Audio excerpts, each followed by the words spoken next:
કરો મને કરી આ રેડી છે રેડી લાલ બત્તી દબા રેડી જ છે ને હા લાલ દબાવો દબાયેલું છે દવાઈ ચાલુ છે ચાલુ છે કોણી અંદર જોડો તમે જોડો લોટો લાવી દો અને તો કોઈ લોટો પડ્યો છે અંદર કરો એવું રાખો લગતું પડે મારે લગતું પડે સદગુરુ મહારાજનો જય પધારેલા હરિ ગુરુ સંતનો જય રામદેવ પીર મહારાજનો સદારામ બાપાનો જય ધન્યવાદ આજે સમસ્ત ગ્રામજનોને ધન્યવાદ આપું છું કે સુંદર જ્ઞાન યજ્ઞનું આયોજન કર્યું અને સંતોની પધરામણી કરી મહાપુરુષોને અને તમામ સભાજનોને પણ હું વંદન કરું છું. તમામને જય ગુરુ મહારાજ. વિશેષ ભગવાન શ્રી કૃષ્ણ પરમાત્મા ગીતાજીમાં બોલ્યા છે કે જ્યારે જ્યારે ધર્મની ગ્લાનિ થાય છે ત્યારે ત્યારે હું પૃથ્વી ઉપર અવતાર ધારણ કરું છું અને અધર્મનો નાશ કરી અને ધર્મનું સ્થાપન કરું છું. હવે જ્યારે જ્યારે જે જગ્યાએ સંતનું પ્રાગટ્ય થાય તો કોઈ પણ જે સંત છે એ પરમાત્માનું સ્વરૂપ છે અને ધર્મનું સ્થાપન કરે છે ને કરે છે. જ્યારે રણુજની આસપાસમાં એટલો બધો ત્રાસ વધી ગયો, અધર્મ વધી ગયો, એટલે પરમાત્મા નું પ્રાગટ્ય કરવા માટે અજમલજી મહારાજ દ્વારકાની તીર્થયાત્રા કરતા હતા. અને અહીંયા ટૂંકમાં જ કહું છું, પેલા પૂજારીએ કીધું કે દરિયામ પડો, અહીંયા ભગવાન દરિયામ છે. એટલે હું સંતોએ ગાયું કે દિલ દરિયામાં ડૂબકી દેણા મોતી લેણા મોતી. આ દિલ દરિયામાં જો ડૂબકી મારો તો 100% એ જે દ્વારિકા છે, આ 10 દ્વારિકા ચહેરા તામે જ્યોતિ પ્રકાશ. આ જે 10 દરવાજાનો જે ડેરો છે એ ડેરામાં આ એ ડેરું છે, આ મંદિર છે.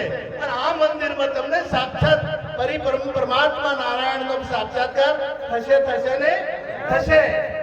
તો એમને વરદાન સદગુરુ મહારાજ આપણને વરદાન આપતા હોય છે. અને પરમાત્મા શ્રી રામદેવ પીરનું પ્રાગટ્ય થયું. ઉગમસિંહ મળ્યા, બાળકનાથ મહાપુરુષો મળ્યા, સદગુરુ મળે તો તમારામાં એ પ્રાગટ્ય ઘીમાં દૂધમાં ઘી હોય છે, પણ એને પ્રગટ કરનાર મળે તો એ ઘીનું પ્રાગટ્ય થાય. ન કે એમને દૂધ પડ્યું રહે ને આખી જિંદગી તો એમાંથી એ ઘી ન થાય ને ન થાય. આ વીજળી છે ને, એ વીજળીને પ્રગટ કરનાર જળમાં હતી, પરંતુ પ્રગટ કરનાર વૈજ્ઞાનિક મળ્યા અને વૈજ્ઞાનિકોને પ્રગટ કરી અત્યારે જો આખા વિશ્વમાં એ ફાલી ફૂલી અને તમામ આપણે પણ એનો ઉપયોગ થઈ રહ્યો છે. એટલે ગીતામાં ભગવાને કીધું કે સર્વભૂત સ્થાનમ સર્વભૂતાની જ આત્માની ઈક્ષત યોગ યુક્ત આત્મા સર્વત્ર સમદર્શિનમ.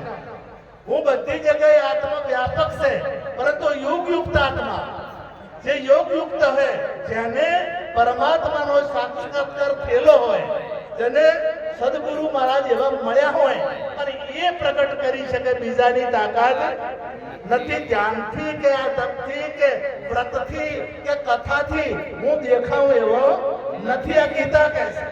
અને એના માટે જ્ઞાની ગુરુની જરૂર પડે. કેવળ માથે હાથ મુકાવાથી મેળ આવે એવો નથી. અને જ્યારે રામદેવજી પ્રગટ થયા એટલે જો એ ધર્મ વધી ગયેલો હતો, જે ખતરનાક બાદશાહ હતો, એને જો ઝૂકવું પડ્યું છે, અને ધર્મની સ્થાપના કરી છે. કે અજમલજી મહારાજ તો ત્રાસી અને ઊંડું કાશ્મીર જતા રહેતા પોખરણનો એવો સુંદર કિલ્લો હતો ને, એ કિલ્લો મૂકીને જતું રહેવું પડ્યું હતું. રામદેવ પીર પ્રગટ થયા અને ધર્મની સ્થાપના કરી. આપણા રોમાપીર કે કેને મળ્યા છે? મહારાજે સરસ વાત કરી છે, પણ એને મળ્યા છે અને આ મહારાજ ને મળ્યા છે.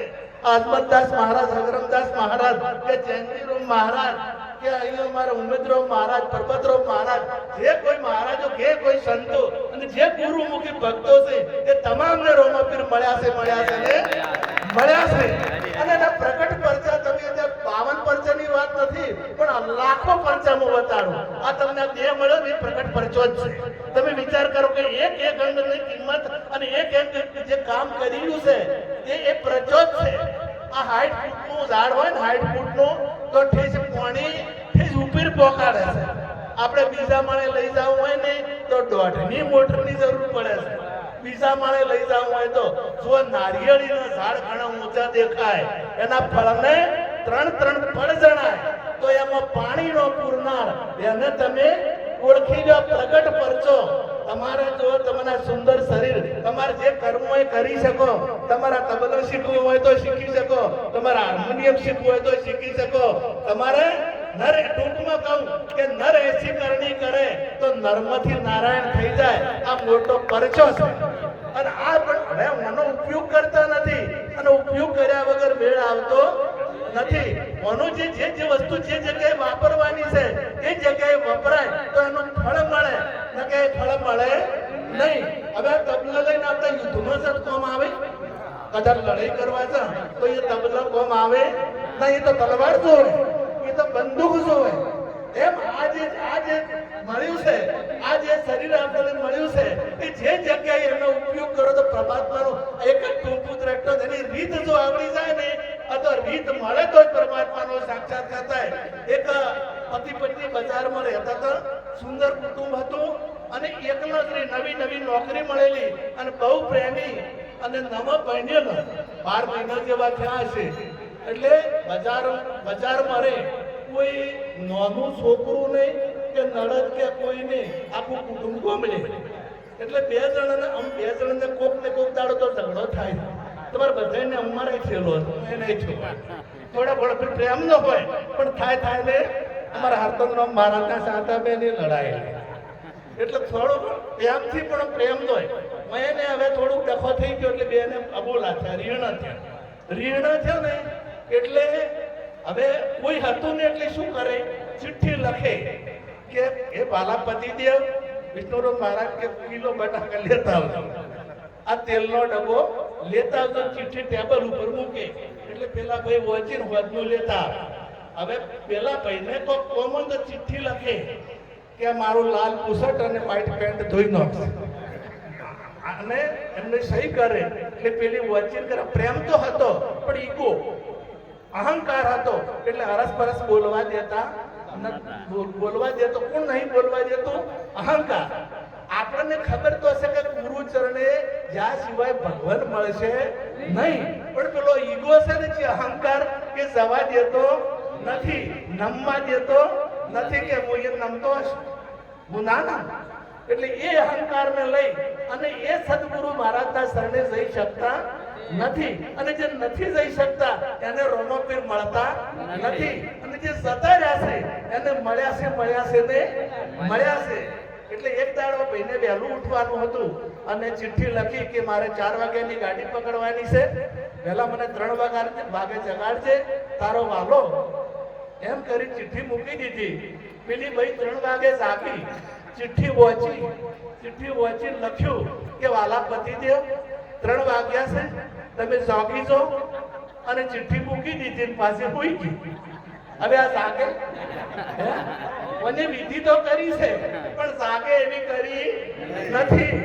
પેલા 100 વાગે જાગે, ચિઠ્ઠી જોઈ, મને તો કીધું ના, મને હલાવવાનો હતો, મને ફફેડવાનો હતો, તારા જાગે સિવાય જાગે એવો નથી. એટલે જીવાતમાં મહેનત તો કરે છે, પણ જાગવાની મહેનત જે કરે ને, અને રીત જે મળી ગઈ ને, રીત જેને આવડી ગઈ, એ રીત જો શીખી જાય, તત્વિત પ્રણિપાતેન પરિપ્રશ્નેન સેવ્યા ઉપદેક્ષેન્તિ તે જ્ઞાનમ જ્ઞાનિન તત્વદર્શિનમ. એ અર્જુન, તમામ પ્રશ્નોનું નિવારણ કરવું હોય, તમામ સંશયોનો જો કદાચ મટાડવા હોય તો એક જ ઉપાય છે, જે તત્વજ્ઞાની ગુરુ છે એની પાસે તું વિધિ સહિત પહોંચી જા.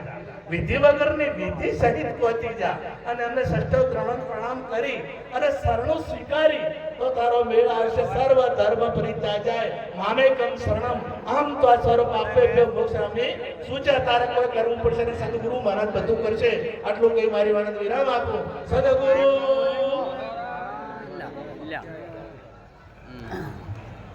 બંધ કરજો. બંધ કરો.